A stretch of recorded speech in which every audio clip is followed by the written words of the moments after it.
তাহলে হরি নাম শুনে আমাদের কল্যাণ হয় না কেন? এত মারামারি থাকবে কেন? এত হিংসা কেন থাকবে? কেন থাকে জানে? পয়সা দিয়ে অনেক বড় একটা বাড়ি তৈরি করতে পারে, কোনোদিন শান্তি কিনতে পারবে না। পয়সা দিয়ে বাজার থেকে অনেক দামি একটা ঘড়ি কিনে হাতে পরা যায়, কিন্তু সময় কোনোদিন কিনতে পাওয়া যায় না। বলছে সোনার ঘড়ি টিক টিক টিক, যা কিছু হইতেছে সবই হইছে ঠিক। জীবন চলিয়া যায় নদীর স্রোতের প্রায়, যে ইহা না বুঝিল তারে ধিক শতধিক। আর সবার শেষে গিয়ে বললেন পয়সা দিয়ে অনেক দামি দামি বই কেনা যায়, বিদ্যা কোনোদিন কিনতে পাওয়া যায় না। আর পয়সা দিয়ে ভালো ভালো জামা কাপড় কিনে পরে ভালো মানুষ সাজার অভিনয় করা যায়, মনুষ্যত্ব কোনোদিন কিনতে পাওয়া যায় না, ওটা অর্জন করে নিতে হয়। এটাই গৌর প্রেমানন্দ হরি বল হরি বল। সন্ধে মানুষ ভাই, সবার উপরে মানুষ সত্য, তাহার উপরে নাই। এই কথাটা জগৎ সংসারে শুধুমাত্র যারা মানুষ তাদেরকে উদ্দেশ্য করে বলা হয়েছে। কোনো গরু, ছাগল, শিয়াল, কুকুর, ব্যাঙ, টিকটিকি, গিরগিটি, আরশোলা এদেরকে বলা হয়নি। তাহলে যারা মানুষের মতো দেখতে কিন্তু আচরণটা মানুষের মতো নয়, বলে তাদের জন্য এই কথাটা বলা হয়নি, শুধুমাত্র মানুষকে উদ্দেশ্য করে বলা হয়েছে। ভক্তমণ্ডলী, ভক্তিমতী মায়েরা, জীবনের রঙ্গমঞ্চে দাঁড়িয়ে 1, 2, 3 করে আমরা একটু একটু করে সময় কাটিয়ে দিচ্ছি। আজকে রাত্রিটা পার হয়ে গেলে আমাদের জীবন থেকে একদিন পরমায়ু বাদ হয়ে যাবে, আমরা এক পা মৃত্যুর দিকে এগিয়ে যাব। মানে মোট কথা আমাদের জীবন থেকে একদিন পরমায়ু বাদ হয়ে গেল।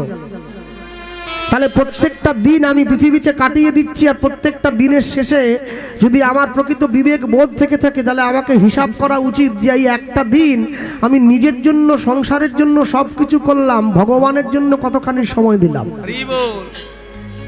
যে বাড়ির ছেলেরা মাধ্যমিক, উচ্চ মাধ্যমিক পরীক্ষা দেয়, সেই বাড়ির ছেলেমেয়েরা 2 বছর সময় নষ্ট করে। 9, 10 মাধ্যমিক, 11, 12 উচ্চ মাধ্যমিক। তাহলে পরীক্ষাটা কতক্ষণের জন্য হয়? পরীক্ষাটা 3 ঘন্টার জন্য হয়। তাহলে 3 ঘন্টার পরীক্ষার উত্তর লেখার জন্য তুমি 2 বছর সময় নষ্ট করতে পারো। তুমি মানব জীবনের উত্তর বের করবে, নিজেকে কতক্ষণ সময় দিয়েছ? তুমি দাও নাই। শুধু এলাম, খেলাম, সংসার করলাম, ঘুমোলাম, দিন কাটিয়ে দিলাম। এইটাকে করার জন্য পৃথিবীতে আমাকে পাঠানো হয়নি। আমার আরো অনেক দায়িত্ব কর্তব্য আছে, অনেক দায়িত্ব কর্তব্য ছিল, যেগুলোকে আমি পালন করলাম না। আজকে যে চৈতন্য মহাপ্রভুকে আপনারা দেখতে পাচ্ছেন, যে চৈতন্য মহাপ্রভু আমাদের সম্মুখে দাঁড়িয়ে রয়েছেন দুটো হাত তুলে, খালি গায়ে উত্তরীয়টা নিয়ে, এই চৈতন্য মহাপ্রভুকে আমরা কোনোদিনের জন্য অন্যরকম ভাবে দেখতে অভ্যস্ত নই, সবসময় এইভাবেই অভ্যস্ত। যাদের বাড়িতে মহাপ্রভুর ছবি আছে, মহাপ্রভুর সেবা হয়, মহাপ্রভুর পুজো হয়, তারা এইভাবেই মহাপ্রভুকে পুজো করে। দুটো হাত, খালি গা, মহাপ্রভু দাঁড়িয়ে রয়েছে, আর হাতে হাতে কিচ্ছু নেই, দুটো হাত তুলে রয়েছে।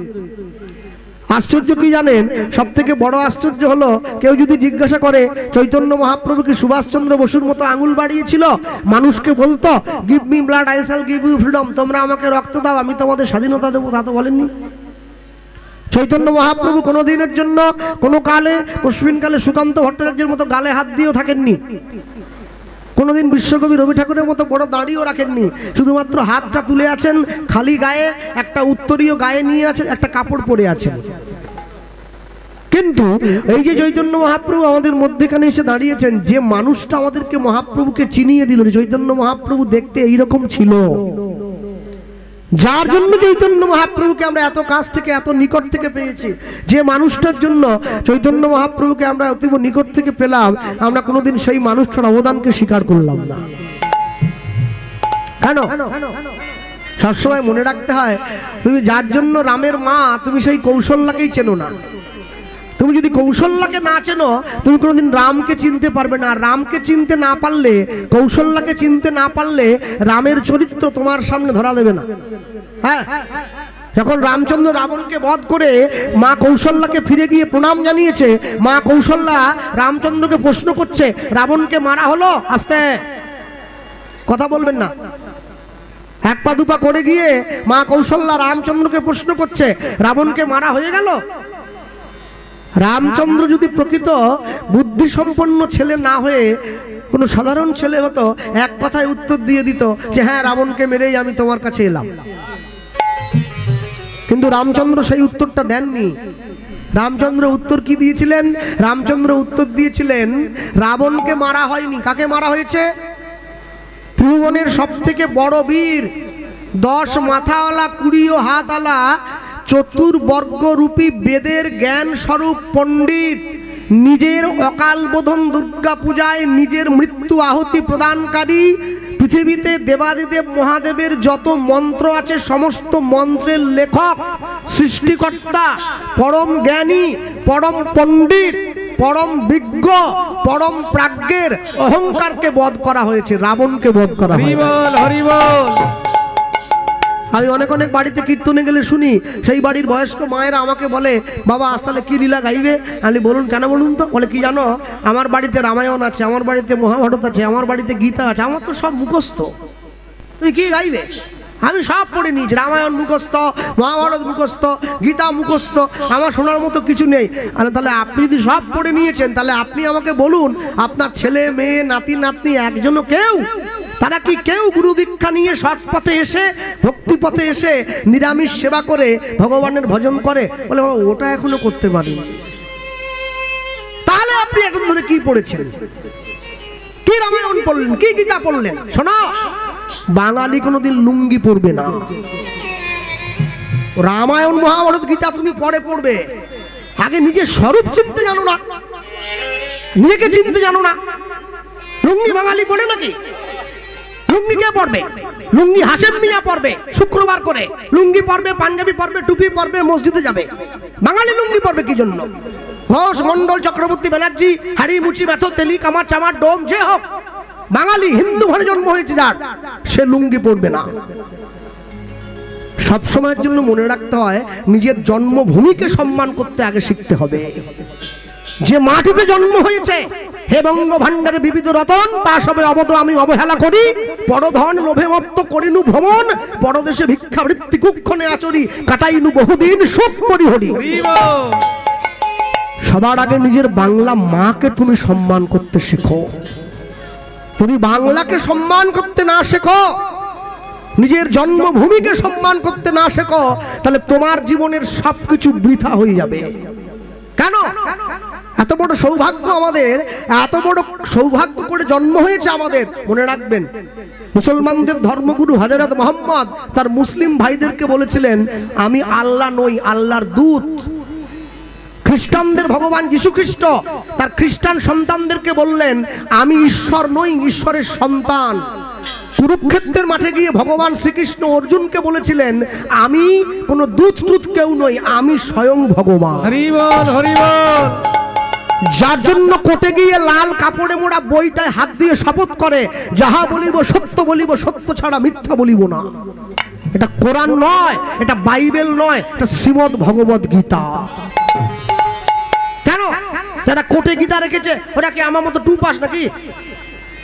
কেন রাখলো গীতা? ওরা জানে গীতায় হাত দিয়ে কেউ যদি মিথ্যে কথা বলে, ইহজগতের কোটে ছাড়া পেলেও পেয়ে যেতে পারে, ঈশ্বরের কোটে বিচারটা তোলা থাকবে, ঠিক সময়ে গিয়ে বিচারটা হয়ে যাবে। দেখেন না, দুর্গাপূজার সময় প্রত্যেকটা দোকানে দোকানে অ্যাডভার্টাইজ দিচ্ছিল, সোনার দোকানে সোনার গয়নার মজুরিতে 25% করে ছাড়। হ্যাঁ, লোকে লাইন দিয়ে সোনা কিনছে, সব সোনা, আপনি যা কিনবেন, কানের দুল কিনলেও 25% ছাড় আছে। মনে রাখবেন, সোনার গয়নার মজুরিতে 25% ছাড় থাকে। কেউ যদি ঈশ্বরের নাম অন্তর দিয়ে গ্রহণ করতে পারে, তার জীবনের 100% ছাড় হয়ে যাবে। হরিবল হরিবল। কেন 100%? কোনটা 25%? একটা মানুষ দুপুরবেলা ঘুমিয়ে বিছানায় গিয়ে, দুপুরবেলা ভাত খেয়ে বিছানায় গিয়ে শুয়েছে, আর বিছানায় গিয়ে শুয়ে ভগবানের নাম গাইছে, আর ভগবানের নামটা গুনগুন করে গাইতে গাইতে ঘুমের মধ্যে প্রাণটা চলে গেল। কোনো কষ্ট নেই, কোনো ভোগান্তি নেই, কোনো টানা হেঁচড়া কিছু নেই, ঘুমের মধ্যে প্রাণটা চলে গিয়েছে, এটা 100% ছাড়। আর এমনও লোক আছে যে 10 বছর বিছানায় পড়ে আছে, পায়খানা পেচ্ছাপ করে গায়ে মেখে নিচ্ছে, মরতে চায় কিন্তু মরে না, এটা 25% ছাড়। আপনাকে ঠিক করতে হবে আপনার কোন ছাড়টা দরকার, 25 নাকি 100। আমরা কদিন আগে বৃন্দাবনে ছিলাম, এখন 1 মাসও হয়নি। পুজো থেকে এলাম, প্রত্যেক বছরই কম বেশি যাওয়া হয়। তো বুঝে গিয়ে একটা খুব সুন্দর একটা পরীক্ষা করেছিলাম জানেন, বৃন্দাবনে যারা গিয়ে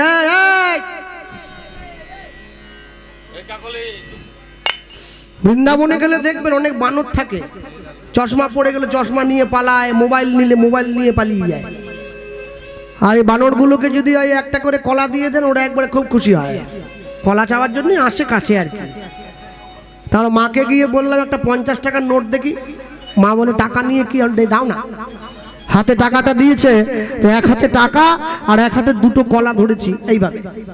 এবার বানরটার দিকে বাড়াচ্ছি, দেখলাম ও পাঁচিল থেকে নেমে এসে চিন্তা করছে কোনটা নেবো, টাকা না কলা। তা ও তো 50 টাকার গুরুত্ব বোঝে না, ও কি করলো টাকাটা নিল না বুঝলেন, চট করে হাত থেকে কলা দুটো নিয়ে দৌড় দিল।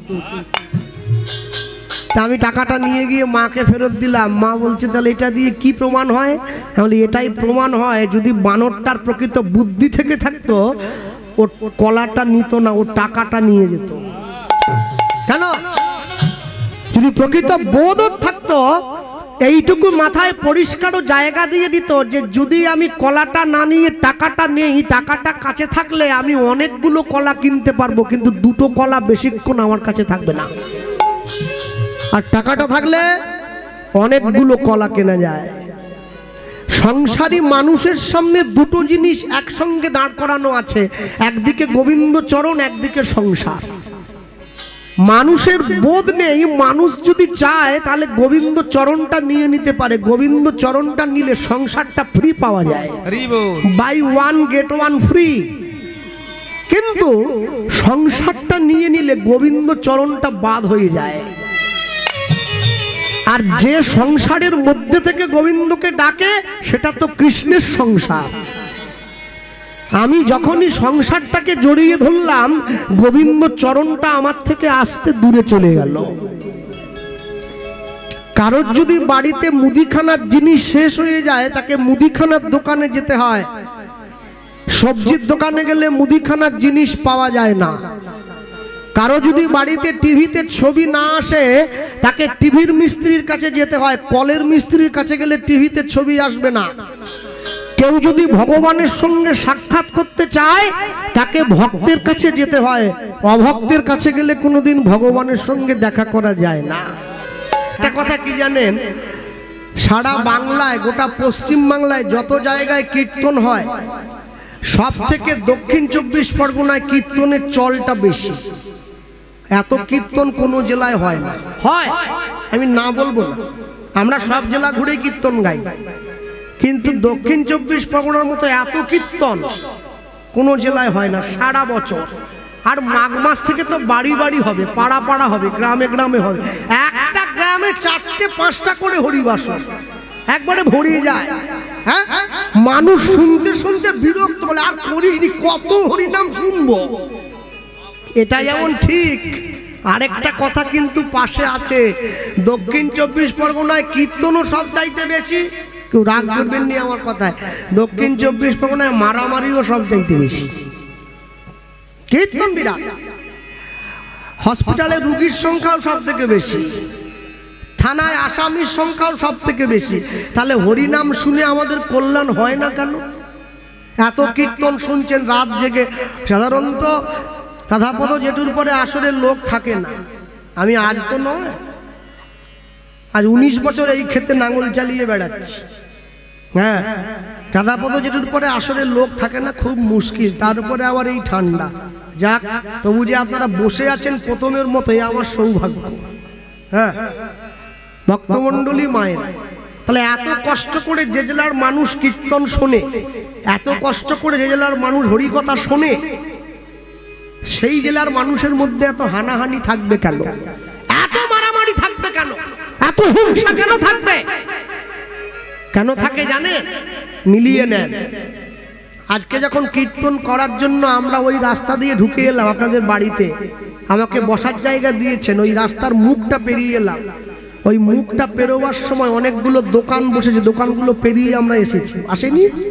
চপের দোকান, মিষ্টির দোকান, জিলেপির দোকান, সেই সঙ্গে একটা দোকান বসেছে ডিম চাউমিনের দোকান। মনে রাখবেন, ভগবানের নাম নিয়ে কোনোদিন ছ্যাবলামো হয় না। আর যা পারে হোক, ডিম চাউমিন কোনোদিন হরিনামের সঙ্গে যায় না। আমরা আগুন নিয়ে খেলা করি বলে তো যে কোনো মুহূর্তে পুড়ে মরে যাই, আমাদের এই দশা। হ্যাঁ, আমরা কীর্তনও গাই, আমরা বিড়িও খাই। কীর্তন গাওয়ার সঙ্গে বিড়ি খাওয়াটা অনেক দূর। জগাই মাধাইয়ের মতো মাতালের নেশা কেটে গিয়েছিল হরিনাম শুনে। আর আমি এমনই সংসারী মাতাল যে হরিনাম শুনে নেশা আরো বেড়ে গেছে, কাটবে কোথায়? আপন ইচ্ছায় জীব কোটি বাঞ্ছা করে, ঈশ্বর পুরাইলে জীবের বাঞ্ছা তবে পুরে। লটারির টিকিট কাটে সবাই, সবাই পাবে না, পাবে যে কোনো একজন। একবার ভাবতে পারছেন কত টাকা ব্যাংকে থাকলে তার সুদ 1 কোটি টাকা হয়? টিকিট তো কাটছে সবাই, কত টাকা রাখতে হবে ব্যাংকে? আমি যতদূর জানি 1 লাখ টাকায় 700 টাকা সুদ দিচ্ছে সরকার। তাহলে কত 1 লাখ রাখলে তবে 1 কোটি টাকা পাওয়া যায়? না না, এটা করলে তো চলে না। ভগবানের নামকে সম্মান দিতে না পারুন, দয়া করে অসম্মান করবেন না। ভগবানের নামকে অসম্মান করলে অসম্মানের ভাগীদার কিন্তু কেউ হোক আর না হোক আপনাকে হতে হবে। কেন? সব সময়ের জন্য মনে রাখতে হয়, ভগবানকে আসন পেতে বসিয়ে দিয়েছি মানে যতক্ষণ পর্যন্ত আসনে সে বসে থাকবে তার মান রক্ষা করার দায়িত্ব গৃহস্থের, যে তাকে এনে বসিয়েছে। যে তাকে এনে বসিয়েছে মান রক্ষার দায়িত্ব তার। অনেকে আমার প্রশ্ন করে, তাহলে কৃষ্ণবাবু ভগবান যদি সবই সৃষ্টি করেছে, ভাত মুড়ি ডাল পটলের তরকারি ফুলকপির তরকারি পাঁপড় ভাজা চাটনি, তাহলে নিয়ে একটু খেতে পারেনি, আমাদের দিতে হবে কিসের জন্য? সবই যদি তার, 2 হাত দিয়ে নিয়ে খেয়ে নিবি, অসুবিধা কি? আরে বাবা ভালোবেসে তার ছেলেকে সম্পত্তি লিখে দিয়েছে, চাইলে নিজের কাছে রাখতে পারত। ছেলেকে বড্ড ভালোবাসে বলে সম্পত্তি দিয়ে দিয়েছে। ছেলের কি কর্তব্য নয় বাবাকে 4 বেলা 4 মুঠো খেতে দেওয়া? সম্পত্তি নেওয়ার পরে যে ছেলে বাবা মাকে ভুলে গিয়ে অবজ্ঞা করবে, বাবা মায়ের চোখের জল পড়বে, সম্পত্তি ভোগ কোনোদিন করতে পারবে না। বিশ্বপিতা আমাদেরকে সম্পত্তি দিয়ে দিয়েছে, তার মানে এই নয় সম্পত্তি তার নয়, সবই তার। সে দিয়ে দিয়েছে, আমাদের কাছে আশা করে যে আমার সন্তানরা আমার 2 বেলা 2 মুঠো একটু খেতে দেবে। আমরা তাও দেই না, নকুল দানা 2টো করে দিই। নকুল দানা নয় রে ভাই, ওটা নকল দানা, সব নকল। আর একটা গ্লাস আছে, এই যে বাসনের দোকানে গিয়ে বললেই দেয় ঠাকুরের গ্লাস দাও 5 টাকা পিস। আমার বুড়ো আঙুল ছোট, তোমার বাড়ি 3 বছরের বাচ্চা, সে জল খায় বড় গ্লাসে। আরেকটা ধেড়ে ঠাকুরকে তুমি সিংহাসনে বসিয়ে রেখেছো, তাকে জল দিচ্ছ মেপে। এ কি সিরিঞ্জের বোতল নাকি যে ওষুধ দিচ্ছ? হ্যাঁ, সব সময় মনে রাখবেন, তুমি যাই করো না কেন ঈশ্বরের সত্তাকে ভুলবে না। লিখতে গিয়ে কবি লিখেছিলেন না বড় দুঃখের সঙ্গে, কি সুন্দর যত্ন করে লিখেছেন, প্রলয় সৃষ্টি তব পুতুল খেলা, নিরজনে প্রভু নিরজনে খেলিছ, এ বিশ্বলয়ে বিরাট শিশু, আল মনে খেলিছ, এ বিশ্বলোকে বিরাট শিশু, আলো মনে খেলিছ, প্রলয় সৃষ্টি তব পুতুল খেলা, নিরজনে প্রভু নিরজনে খেলিছ, এ বিশ্বলোকে তাই গৌর বিরাট শিশু, আলো মনে খেলিছ, শূন্য মহা আকাশে তুমি মগ্ন লীলা বিলাসে দয়াময় শূন্য মহা আকাশে তুমি মগ্ন বিলাসে শূন্য মহা আকাশে তুমি মগ্ন লীলা বিলাসে হাসিছ খেলিছ তুমি হাসিছ খেলিছ তুমি আপন মনে নিরজনে প্রভু নিরজনে খেলিছ এ বিশ্বলে তাই গৌরানন্দ শিশু অনমনে খেলিছ এ বিশ্বলে বিরাট শিশু অনমনে খেলিছ। যখন কোনো ছেলের বিয়ে হয় দেখবে লক্ষ্য করে বিয়ের সময় যারা বরযাত্রী হয় তারা আগের দিকে চলে যায় আর বর মাঝখানে যায় পালকি চেপে কি আর যখন সেই মানুষটা মরে যায় মরাটা আগের দিকে যায় বাকি লোকগুলো পিছনে পিছনে যায়। সুখের দিনে সবাই আগে যায় বিপদের দিনে কেউ আগে যায় না সবাই পিছিয়ে পড়ে। তাই তো ভগবান অর্জুনকে বলেছে অর্জুন সবাই তো পিছিয়ে পড়ে আমি পিছনে থাকবো না তোমার রথের সারথি হব। দেখো এই রথ শুধু ঘোড়া নিয়ে চারটে ঘোড়ার পিঠে চেপে ভগবান এই রথের সারথি নয় আমাদের জীবন রথের সারথি হয়ে বসেছেন তিনি সম্মুখে আছেন। মহাজন লিখছেন তারকা রবি শশী খেলো না তব হে উদাসী পড়িয়া আছে রাগা পায়ের কাছে রাশি রাশি। কি মজার ব্যাপার জানেন যখন মা মারা গেল না মায়ের 4 ছেলে মিলে ওটা 4টে গ্রাম ডেকে দিয়েছে। মা আমাদের এত ভালোবাসত 4টে গ্রামের লোক আমরা খাওয়াবো আমাদের মা বলে কথা। আর মা যখন বেঁচে ছিল 4 ভাই মিলে মাকে ভাগ করলো তোর কাছে 1 মাস ও বলে তোর কাছে 1 মাস। তা বড় ভাই তো আগে জন্মেছে ওর বুদ্ধি একটু বেশি ও ছুটে এসে বাকি 3 ভাইকে বলছে তাহলে যে মাসটা 29 দিনে হবে ওই মাসটা মা কোথা খাবে মানে ওটা একদিন কম হচ্ছে। ছোট ভাই তো আরো মারাত্মক সে বলে যে মাসটা 31 দিনে হবে ওইটা মা কোথা খাবে একদিন বেশি হচ্ছে না। মা দূরে দাঁড়িয়ে দাঁড়িয়ে কাঁদছে আমার ছেলেরা আমাকে ভাগ করছে। আচ্ছা আমি যখন 4 ছেলেকে স্তনদুগ্ধ পান করিয়েছি আমি তো ভাগ করি নাই কোনটা 29 দিনে মাস আর কোনটা 28 দিনে। তারকা রবি শশী খেলে না তব হে উদাসী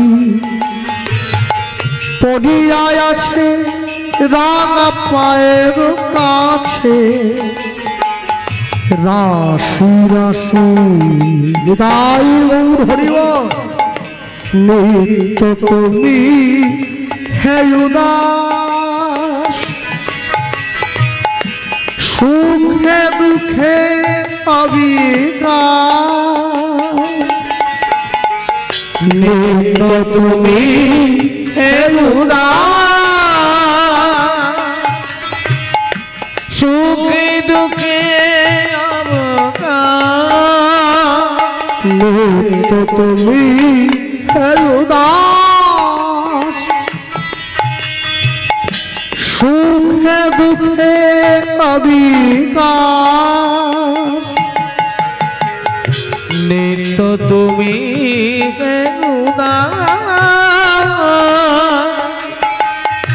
সুখে দুঃখে ভাঙিছ গড়িছ নীতি ক্ষণে ক্ষণে ভাঙিছ বদিছ নীতি ক্ষণে ক্ষণে নিরজনে প্রভু নিরজনে খেলিছ তাই চলবে বিরাট শিশু অনমনে খেলিছ এ বিশ্বলোকে বিরাট শিশু অনমনে খেলিছ